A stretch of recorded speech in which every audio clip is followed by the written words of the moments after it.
Hello everyone, welcome back our YouTube channel Jeet open classes.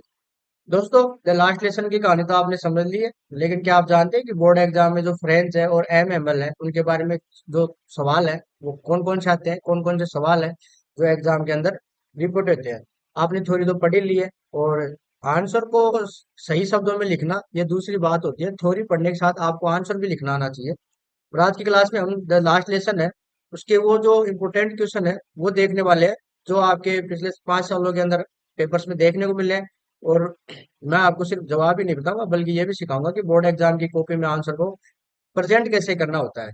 अगर आपने theory वाली जो क्लास है उसको मिस की है तो अपने चैनल पर जाकर उसे देख ले। और अगर आप तैयार है अपने 12th बोर्ड्स में जो इंग्लिश का जो स्कोर है उसको बूस्ट करने के लिए, तो चलिए शुरू करते हैं आज के टॉप सिलेक्टेड क्वेश्चन।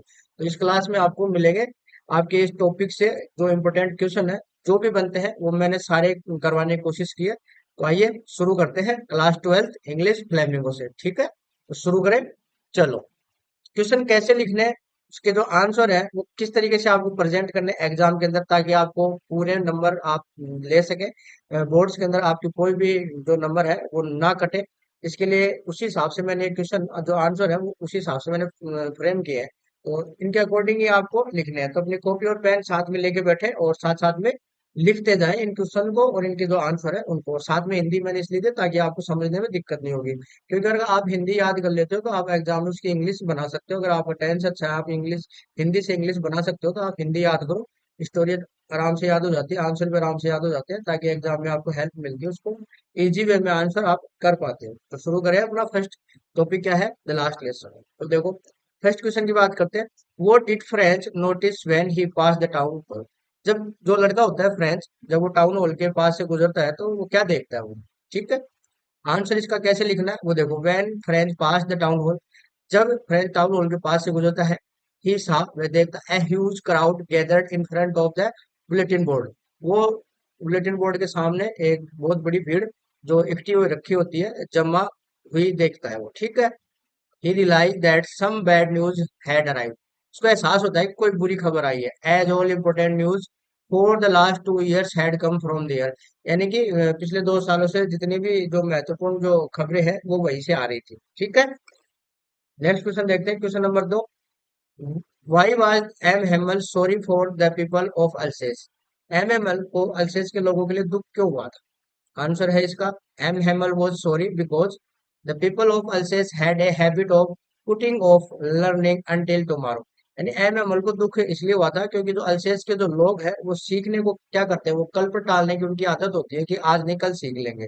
ठीक है, ही फेल्ट सैड, दुखी होता है दैट कि they could neither speak nor write their own language properly which was a great pity. यानी कि उसको दुख होता है कि वे अपनी भाषा में ना तो ठीक से बोल सकते हैं और ना ही वो लिख सकते हैं, जो कि उसके लिए जो बहुत बड़ी अफसोस की बात होती है। ठीक है, क्वेश्चन नंबर 3 है, वो देखते हैं। What had M Hamel told his students and what was French to prepare. M Hamel ने अपने जो छात्रों से है वो क्या कहता है, और जो फ्रेंच है उसको क्या तैयार करना होता है। ठीक है, M Hamel had announced that he would test the students on the rules of participle. M Hamel ने बताया था कि वो छात्रों का जो पार्टिसिपल का जो टॉपिक होता है उसके नियमों को वो क्या करेंगे, टेस्ट लेंगे। French was expected to prepare this grammar topic for school that day. जो फ्रेंच को उस दिन स्कूल के जो लिए जो टॉपिक दिया गया था पार्टिसिपल, उसको तैयार करना था उसके लिए। ठीक है, क्वेश्चन नंबर 4 देखते हैं। How did M Hamel bid farewell to his school. M Hamel ने अपने स्कूल को विदाई कैसे दी थी। देखो, at the end of the class, class के जो अंतिम टाइम होता है, M Hamel become too emotional to speak. M Hamel है जो बहुत ज्यादा इमोशनल हो जाते हैं, भावुक हो जाते हैं। He turned to the blackboard, वो ब्लैक बोर्ड की तरफ मुड़ जाते हैं। टुक ए पीस ऑफ चौक, और वो एक चौक का टुकड़ा उठाते हैं। And wrote as large as he could, और वो जितना बड़ा हो सकता है उतना उन्होंने बड़ा लिखा। क्या लिखा, वाई लव फ्रांस। तो मतलब इसका मतलब होता है लॉन्ग लिव फ्रांस। ठीक है, and dismiss the class with the gesture. Gesture का मतलब होता है इशारा करके।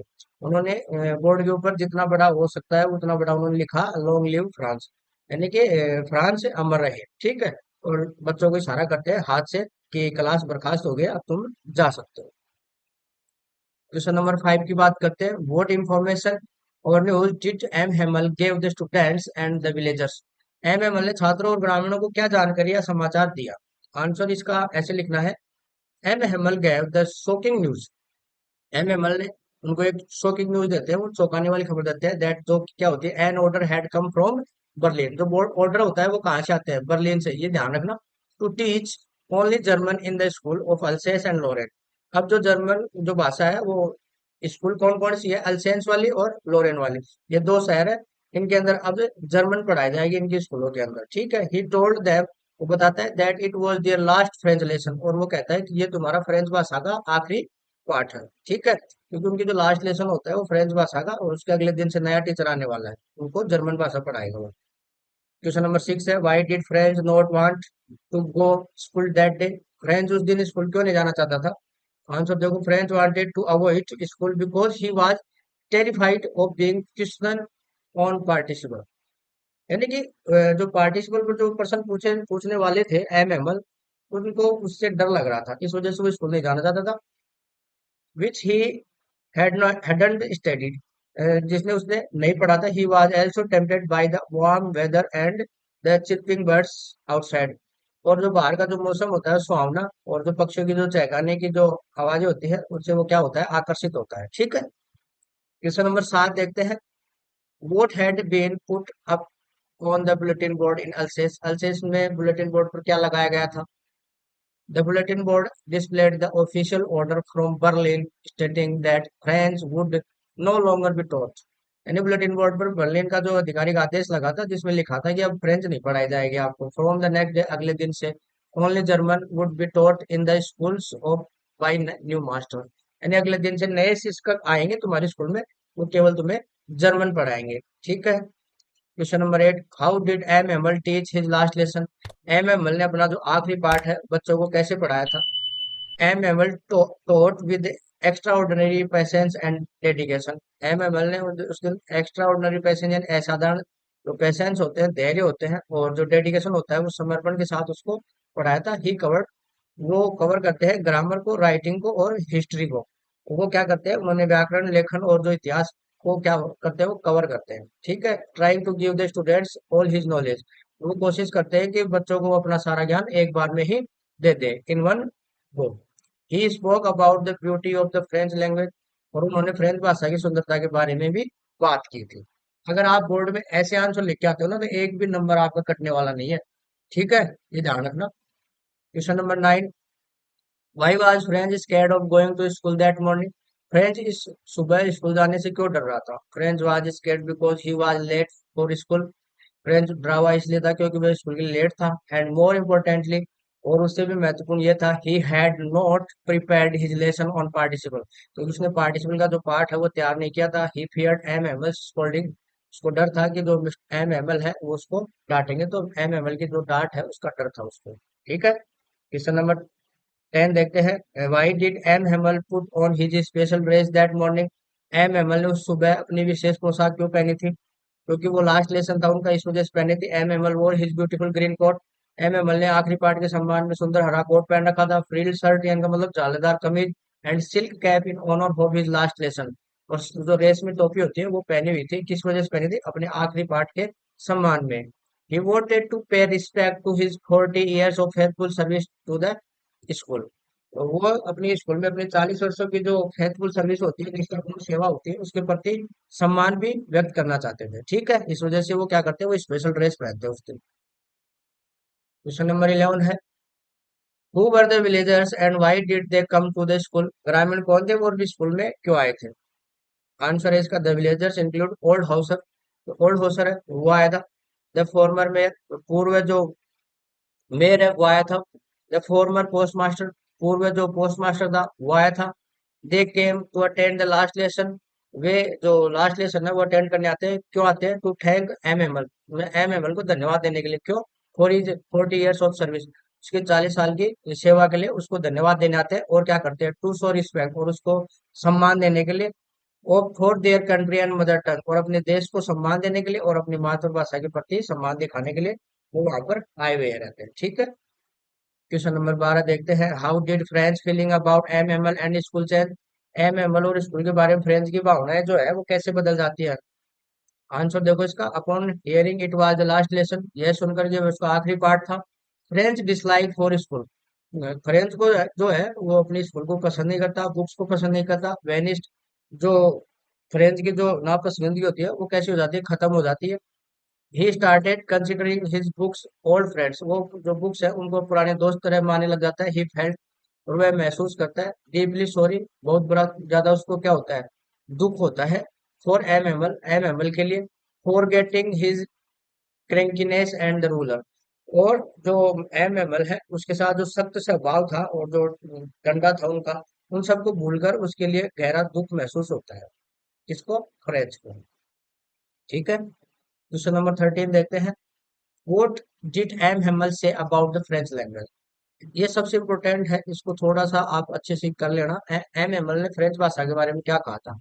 M Hamel called French the most beautiful, clearest and most logical language. तो एम हेमल ने फ्रेंच को दुनिया की सबसे सुंदर, स्पष्ट और सबसे लॉजिकल लैंग्वेज यानी तार्किक भाषा बताया था इन द वर्ल्ड, दुनिया के अंदर।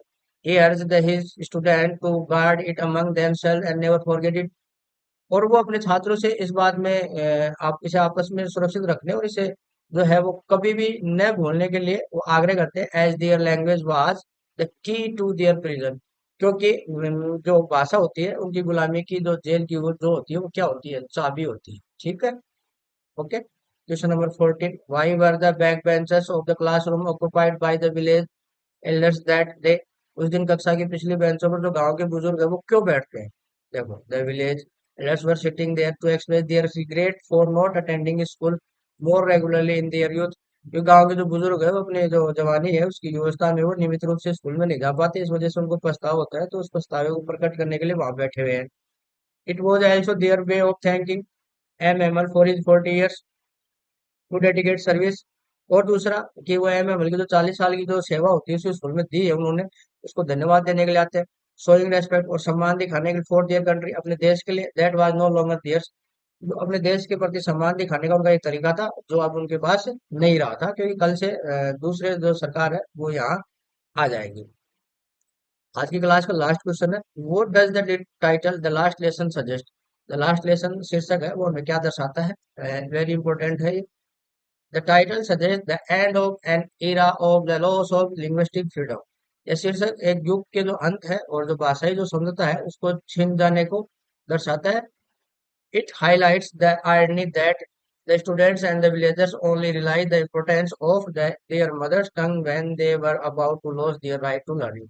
और ये एक विडंबना होती है जिसको उजागर करता है कि छात्र और ग्रामीणों के बीच जो मातृभाषा होती है उनकी, उनके जो महत्व होते हैं उसको एहसास तब होता है जब ये सीखने का अधिकार उसको खोने, यानी वही चीज है, जब आपके पास कोई चीज होती है तो आप उसकी कदर नहीं करते, जब उसको छीन छीन लिया जाता है तो आपको उसकी कदर होती है। वैसे ही इंसानों में होता है, जब इंसान रहता है तो उसकी कदर कोई नहीं करता, जब इंसान चला जाता है तो उसकी कदर सब करते हैं। जब खोने का डर होता है ना तभी उसकी कदर होती है, और जिसको खोने का डर नहीं होता तो उसकी कोई भी कदर नहीं करता। ठीक है, तो यही चीज इस अपने जो टॉपिक है लास्ट लेसन में वो सिखाई जाती है। तो ये क्वेश्चन हो गया आपके 15 जो सारे के सारे इंपोर्टेंट है एग्जाम के अकॉर्डिंग, लास्ट एग्जामों में आए हुए हैं, और ऐसे ही क्वेश्चन रिपीट होते हैं एग्जाम्स के अंदर। आप इन 15 क्वेश्चन को अच्छे से याद कर लो, इनके अलावा एक भी क्वेश्चन आपको मिलेगा नहीं, और इन 15 क्वेश्चन को आप अच्छे से समझ लेते हो, कर लेते हो कवर, तो इसका मतलब ये है कि आपका टॉपिक है ना पूरा तैयार हो गया। और टॉपिक अगर आपने नहीं पढ़ा थ्योरी थ्योरी का अब तक, तो आप पहले क्लास ले लो, वो आपका अपने चैनल पे मिल जाएगा। और थ्योरी के साथ आप क्वेश्चन भी साथ साथ करते रहो, ताकि बोर्ड्स एग्जाम के अंदर आपको पहले से पता रहे कि क्वेश्चन कैसे आते हैं, और उसकी तैयारी पहले से कर सको आप। क्योंकि बाद में एकदम से प्रेशर आता है, बहुत सारी चीजें हो जाती है, बहुत सारा पढ़ना पड़ जाता है, तो पहले से आप सारी चीजें कवर करते चलेंगे तो आपके लिए ये फायदा रहेगा। ठीक है, अब आपको क्लास अच्छी लगी है तो इसको लाइक करें, कमेंट करें, शेयर करें अपने दोस्तों के साथ, और चैनल पे नए हैं तो सब्सक्राइब जरूर कर ले। और ऐसे ही अपन क्वेश्चन है अपने चलते रहेंगे आगे भी, अब मैं टॉपिक वाइज आपको क्वेश्चन देता रहूंगा, थ्योरी भी दूंगा, उसके बाद टॉपिक वाइज क्वेश्चन चलते रहेंगे। ऐसे 10th के भी चल रहे हैं, ऐसे 12th के भी चल रहे हैं, तो बने रहिए हमारे साथ। नेक्स्ट क्लास में मिलते हैं। Thanks for watching.